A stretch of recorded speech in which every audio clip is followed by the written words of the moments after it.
زید بن خالد رضی اللہ عنہ نے بیان کیا کہ رسول اللہ صلی اللہ علیہ وسلم نے فرمایا، جس شخص نے اللہ کے راستے میں غزوہ کرنے والے کو ساز و سامان دیا تو وہ گویا خود غزوہ میں شریک ہوا، اور جس نے خیر خواہانہ طریقے پر غازی کے گھر بار کی نگرانی کی تو وہ گویا خود غزوہ میں شریک ہوا۔ صحیح بخاری حدیث نمبر 2843۔ حمام نے بیان کیا ان سے اسحاق بن عبداللہ نے اور ان سے انس بن مالک رضی اللہ عنہ نے کہ نبی کریم صلی اللہ علیہ وسلم مدینہ میں اپنی بیویوں کے سوا اور کسی کے گھر نہیں جایا کرتے تھے مگر ام سلیم کے پاس جاتے۔ حضرت صلی اللہ علیہ وسلم سے جب اس کے متعلق پوچھا گیا تو آپ نے فرمایا کہ مجھے اس پر رحم آتا ہے، اس کا بھائی حرام بن ملحان رضی اللہ عنہ میرے کام میں شہید کر دیا گیا۔ صحیح بخاری حدیث نمبر 2844۔ موسیٰ بن انس نے بیان کیا جنگ یمامہ کا وہ ذکر کر رہے تھے، بیان کیا کہ انس بن مالک رضی اللہ عنہ ثابت بن قیس رضی اللہ عنہ کے یہاں گئے، انہوں نے اپنی ران کھول رکھی تھی اور خوشبو لگا رہے تھے۔ انس رضی اللہ عنہ نے کہا، چچا اب تک آپ جنگ میں کیوں تشریف نہیں لائے؟ انہوں نے جواب دیا کہ بیٹے ابھی آتا ہوں، اور وہ پھر خوشبو لگانے لگے، پھر کفن پہن کر تشریف لائے اور بیٹھ گئے، مراد صف میں شرکت سے ہے۔ انس رضی اللہ عنہ نے گفتگو کرتے ہوئے مسلمانوں کی طرف سے کچھ کمزوری کے آثار کا ذکر کیا تو انہوں نے فرمایا کہ ہمارے سامنے سے ہٹ جاؤ تاکہ ہم کافروں سے دست بدست لڑیں۔ رسول اللہ صلی اللہ علیہ وسلم کے ساتھ ہم ایسا کبھی نہیں کرتے تھے، یعنی پہلی صف کے لوگ ڈٹ کر لڑتے تھے، کمزوری کا ہرگز مظاہرہ نہیں ہونے دیتے تھے۔ تم نے اپنے دشمنوں کو بہت بری چیز کا عادی بنا دیا ہے، تم جنگ کے موقع پر پیچھے ہٹ گئے، وہ حملہ کرنے لگے۔ اس حدیث کو حماد نے ثابت سے اور انہوں نے انس رضی اللہ عنہ سے روایت کیا۔ صحیح بخاری حدیث نمبر 2845۔ محمد بن منقدر نے بیان کیا اور ان سے جابر بن عبداللہ رضی اللہ عنہ نے بیان کیا کہ نبی کریم صلی اللہ علیہ وسلم نے جنگ خندق کے دن فرمایا، دشمن کے لشکر کی خبر میرے پاس کون لا سکتا ہے؟ دشمن سے مراد یہاں بنو قریظہ تھے۔ زبیر رضی اللہ عنہ نے کہا کہ میں۔ آپ نے دوبارہ پھر پوچھا، دشمن کے لشکر کی خبریں کون لا سکے گا؟ اس مرتبہ بھی زبیر رضی اللہ عنہ نے کہا کہ میں۔ اس پر نبی کریم صلی اللہ علیہ وسلم نے فرمایا کہ ہر نبی کے حواری سچے مددگار ہوتے ہیں اور میرے حواری زبیر ہیں۔ صحیح بخاری حدیث نمبر 2846۔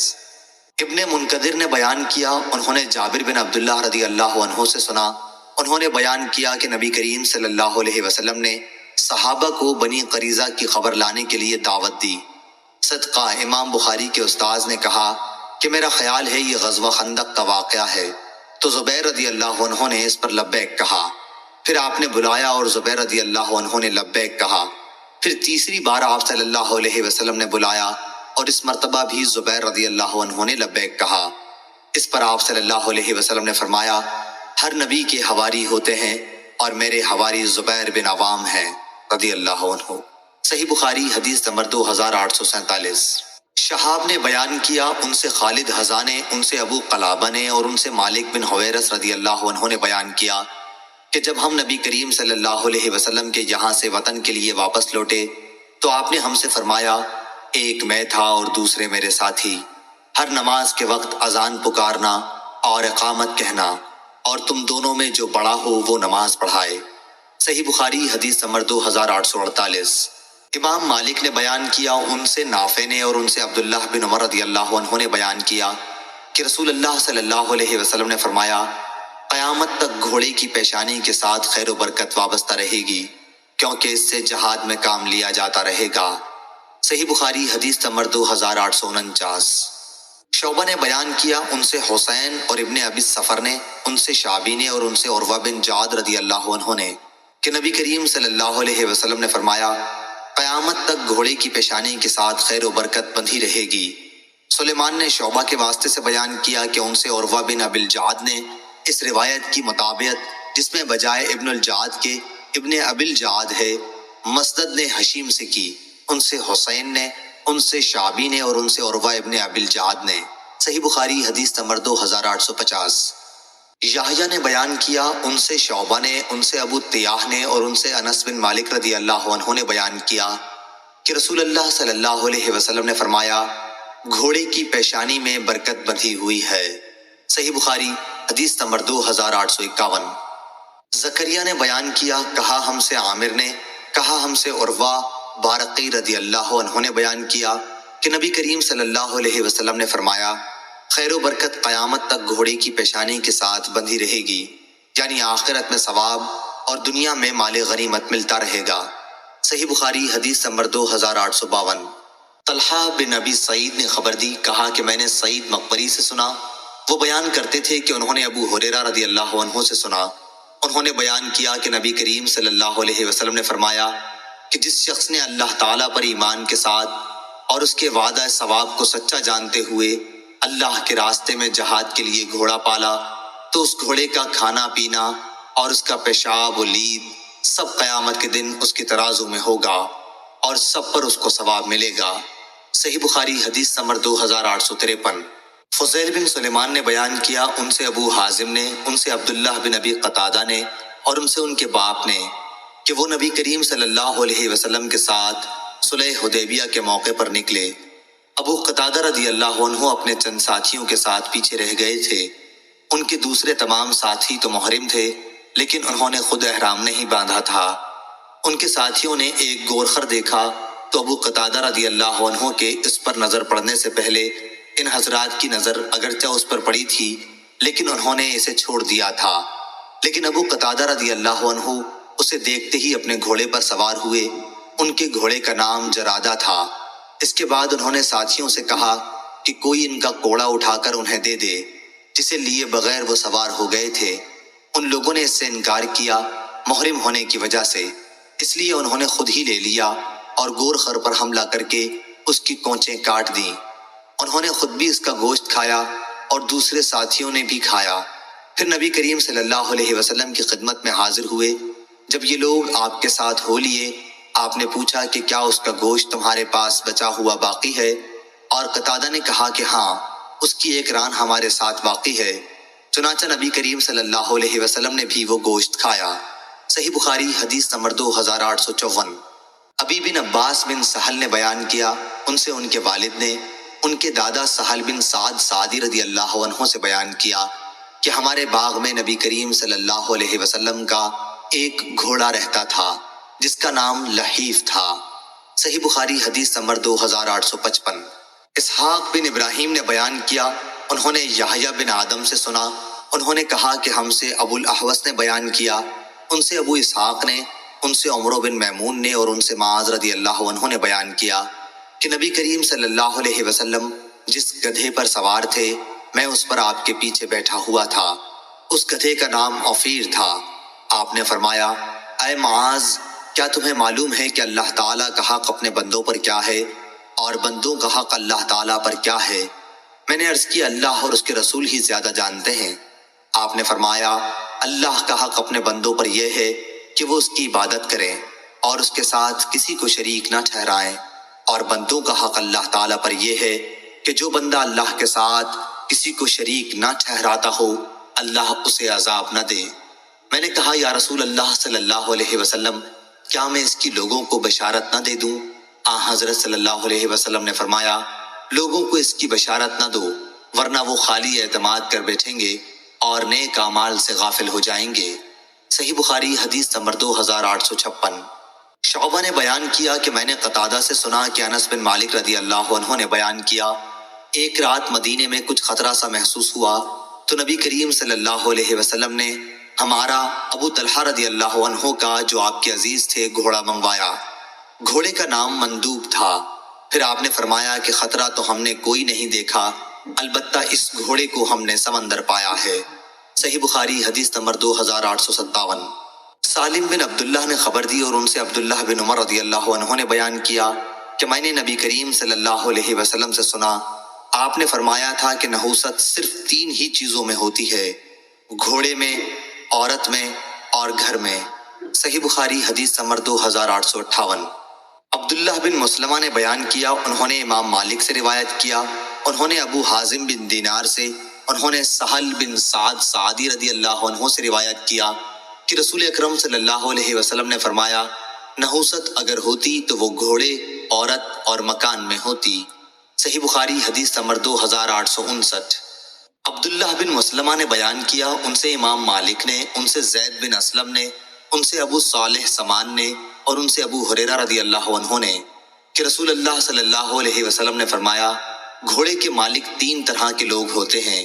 بعض لوگوں کے لیے وہ باعث اجر و ثواب ہیں، بعضوں کے لیے وہ صرف پردہ ہیں، اور بعضوں کے لیے وبال جان ہیں۔ جس کے لیے گھوڑا اجر و ثواب کا باعث ہے، یہ وہ شخص ہے جو اللہ کے راستے میں جہاد کی نیت سے اسے پالتا ہے، پھر جہاں خوب چری ہوتی ہے، یا یہ فرمایا کہ کسی شاداب جگہ اس کی رسی کو خوب لمبی کر کے باندھتا ہے تاکہ چاروں طرف سے چر سکے، تو گھوڑا اس کی چربی کی جگہ سے یا اس شاداب جگہ سے اپنی رسی میں بندھا ہوا جو کچھ بھی کھاتا پیتا ہے، مالک کو اس کی وجہ سے نیکیاں ملتی ہیں۔ اور اگر وہ گھوڑا اپنی رسی توڑا کر ایک زغن یا دو زغن لگائے تو اس کی لید اور اس کے قدموں کے نشانوں میں بھی مالک کے لیے نیکیاں ہیں۔ اور اگر وہ گھوڑا نہر سے گزرے اور اس میں سے پانی پی لے تو اگرچہ مالک نے پانی پلانے کا ارادہ نہ کیا ہو، پھر بھی اس سے اسے نیکیاں ملتی ہیں۔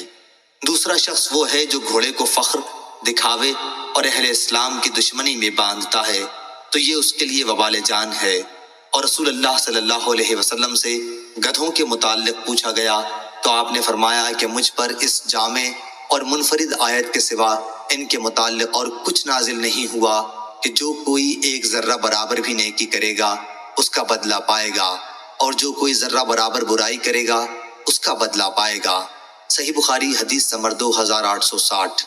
ابو المتوکل ناجی علی بن داؤد نے بیان کیا، انہوں نے کہا کہ میں جابر بن عبداللہ انصاری رضی اللہ عنہ کی خدمت میں حاضر ہوا اور عرض کیا کہ آپ نے رسول اللہ صلی اللہ علیہ وسلم سے جو کچھ سنا ہے ان میں سے مجھ سے بھی کوئی حدیث بیان کیجیے۔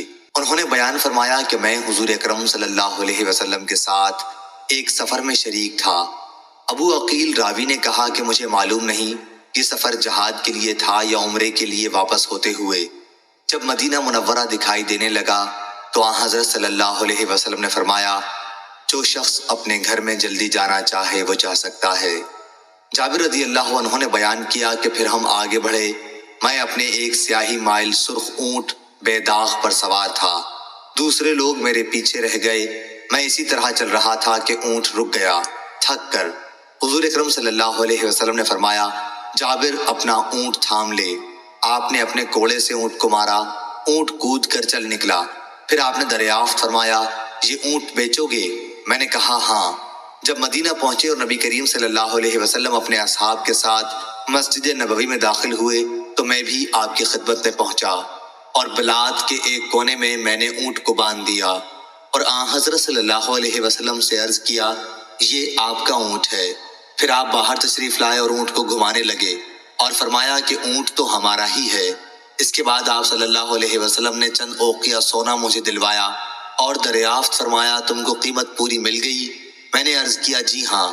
پھر آپ نے فرمایا، اب قیمت اور اونٹ دونوں ہی تمہارے ہیں۔ صحیح بخاری حدیث نمبر 2861۔ شعبہ نے خبر دی، انہیں قتادہ نے، اور انہوں نے انس بن مالک رضی اللہ عنہ سے سنا کہ مدینے میں ایک رات کچھ خوف اور گھبراہٹ ہوئی تو نبی اکرم صلی اللہ علیہ وسلم نے ابو طلحہ کا ایک گھوڑا مانگ لیا۔ اس گھوڑے کا نام مندوب تھا۔ آپ اس پر سوار ہوئے اور واپس آ کر فرمایا کہ خوف کی تو کوئی بات ہم نے نہیں دیکھی، البتہ یہ گھوڑا کیا ہے، دریا ہے۔ صحیح بخاری حدیث نمبر 2862۔ عبید بن اسماعیل نے بیان کیا ابو اسامہ سے، انہوں نے عبید اللہ عمری سے، انہوں نے نافع سے، اور ان سے ابن عمر رضی اللہ عنہ نے کہ رسول اللہ صلی اللہ علیہ وسلم نے مال غنیمت سے گھوڑے کے 2 حصے لگائے تھے اور اس کے مالک کا ایک حصہ۔ صحیح بخاری حدیث نمبر 2863۔ سہل بن یوسف نے بیان کیا، ان سے شعبہ نے، ان سے ابو اسحاق نے کہ ایک شخص نے برا بن عازب رضی اللہ عنہ سے پوچھا، کیا حنین کی لڑائی میں آپ لوگ رسول اللہ صلی اللہ علیہ وسلم کو چھوڑ کر چلے گئے تھے؟ برا رضی اللہ عنہ نے کہا ہاں، لیکن رسول اللہ صلی اللہ علیہ وسلم فرار نہیں ہوئے تھے۔ حوازن کے لوگ جن سے اس لڑائی میں مقابلہ تھا بڑے تیر انداز تھے، جب ہمارا ان سے سامنا ہوا تو شروع میں ہم نے حملہ کر کے انہیں شکست دے دی، پھر مسلمان مال غنیمت پر ٹوٹ پڑے اور دشمن نے تیروں کی بارش ہم پر شروع کر دی، پھر بھی رسول کریم صلی اللہ علیہ وسلم اپنی جگہ سے نہیں ہٹے۔ میں نے دیکھا کہ آپ اپنے سفید خچر پر سوار تھے، ابو سفیان بن حارث بن عبد المطلب رضی اللہ عنہ اس کی لگام تھامے ہوئے تھے، اور آپ صلی اللہ علیہ وسلم یہ شعر فرما رہے تھے کہ میں نبی ہوں، اس میں جھوٹ کا کوئی دخل نہیں، میں عبد المطلب کی اولاد ہوں۔ صحیح بخاری حدیث نمبر 2864۔ نافع نے بیان کیا اور ان سے عبداللہ بن عمر رضی اللہ عنہ نے بیان کیا کہ نبی کریم صلی اللہ علیہ وسلم نے جب اپنا پائے مبارک غرض رکاب میں ڈالا اور اونٹنی آپ کو لے کر سیدھی اٹھ گئی تو آپ نے مسجد ذوالحلیفہ کے پاس لبیک کہا، احرام باندھا۔ صحیح بخاری حدیث نمبر 2865۔ حماد بن زید نے بیان کیا ان سے ثابت نے اور ان سے انس بن مالک رضی اللہ عنہ نے کہ نبی کریم صلی اللہ علیہ وسلم گھوڑے کی ننگی پیٹھ پر جس پر زین نہیں تھی سوار ہو کر صحابہ سے آگے نکل گئے تھے۔ حضور صلی اللہ علیہ وسلم کی گردن مبارک میں تلوار لٹک رہی تھی۔ صحیح بخاری حدیث نمبر 2866۔ سعید نے بیان کیا ان سے قتادہ رضی اللہ عنہ نے اور ان سے انس بن مالک رضی اللہ عنہ نے کہ ایک مرتبہ رات میں اہل مدینہ کو دشمن کا خطرہ ہوا تو نبی کریم صلی اللہ علیہ وسلم ابو طلحہ رضی اللہ عنہ کے ایک گھوڑے مندوب پر سوار ہوئے۔ گھوڑا سست رفتار تھا، یا راوی نے یوں کہا کہ اس کی رفتار میں سستی تھی۔ پھر جب آپ صلی اللہ علیہ وسلم واپس ہوئے تو فرمایا کہ ہم نے تو تمہارے اس گھوڑے کو دریا پایا، یہ بڑا ہی تیز رفتار ہے، چنانچہ اس کے بعد کوئی گھوڑا اس سے آگے نہیں نکل سکتا تھا۔ صحیح بخاری حدیث نمبر 2867۔ سفیان ثوری نے بیان کیا ان سے عبید اللہ نے، ان سے نافع نے اور ان سے ابن عمر رضی اللہ عنہ نے بیان کیا کہ نبی کریم صلی اللہ علیہ وسلم نے تیار کیے ہوئے گھوڑوں کی دوڑ مقام حفیہ سے سنیۃ الوداع تک کرائی تھی، اور جو گھوڑے تیار نہیں کیے گئے تھے ان کی دوڑ سنیۃ الوداع سے مسجد زریق تک کرائی تھی۔ ابن عمر رضی اللہ عنہ نے بیان کیا کہ گھوڑ دوڑ میں شریک ہونے والوں میں بھی تھا۔ عبداللہ نے بیان کیا کہ ہم سے سفیان نے بیان کیا، کہا مجھ سے عبید اللہ نے بیان کیا، ان سے سفیان ثوری نے بیان کیا کہ حفیہ سے سنیۃ الوداع تک 5 میل کا فاصلہ ہے، اور سنیۃ الوداع سے مسجد بنی زریق صرف 1 میل کے فاصلے پر ہے۔ صحیح بخاری حدیث نمبر 2868۔ لیث نے بیان کیا ان سے نافع نے اور ان سے عبداللہ رضی اللہ عنہ نے کہ نبی کریم صلی اللہ علیہ وسلم نے ان گھوڑوں کی دوڑ کرائی تھی جنہیں تیار نہیں کیا گیا تھا، اور دوڑ کی حد سنیۃ الوداع سے مسجد بنی زریق تک رکھی تھی، اور عبداللہ بن عمر رضی اللہ عنہ نے بھی اس میں شرکت کی تھی۔ ابو عبداللہ نے کہا کہ عمد حدیث میں حد اور انتہا کے معنی میں ہے، قرآن مجید میں ہے وَطَالَ عَلَيْهِمُ الْأَمَدُ، جو اس معنی میں ہے۔ صحیح بخاری حدیث نمبر 2869۔ معاویہ نے بیان کیا، کہا ہم سے ابو اسحاق نے، ان سے موسیٰ بن عقبہ نے، ان سے نافع نے اور ان سے عبداللہ بن عمر رضی اللہ عنہ نے بیان کیا کہ نبی کریم صلی اللہ علیہ وسلم نے ان گھوڑوں کی دوڑ کرائی جنہیں تیار کیا گیا تھا۔ یہ دوڑ مقام حفیہ سے شروع کرائی اور سنیۃ الوداع اس کی آخری حد تھی۔ ابو اسحاق راوی نے بیان کیا کہ میں نے ابو موسیٰ سے پوچھا اس کا فاصلہ کتنا تھا، تو انہوں نے بتایا کہ 6 یا 7 میل، اور حضرت صلی اللہ علیہ وسلم نے ان گھوڑوں کی بھی دوڑ کرائی جنہیں تیار نہیں کیا گیا تھا۔ ایسے گھوڑوں کی دوڑ سنیۃ الوداع سے شروع ہوئی اور حد مسجد بنی زریق تھی۔ میں نے پوچھا اس میں کتنا فاصلہ تھا، انہوں نے کہا کہ تقریباً 1 میل۔ ابن عمر رضی اللہ عنہ بھی دوڑ میں شرکت کرنے والوں میں تھے۔ صحیح بخاری حدیث نمبر 2870۔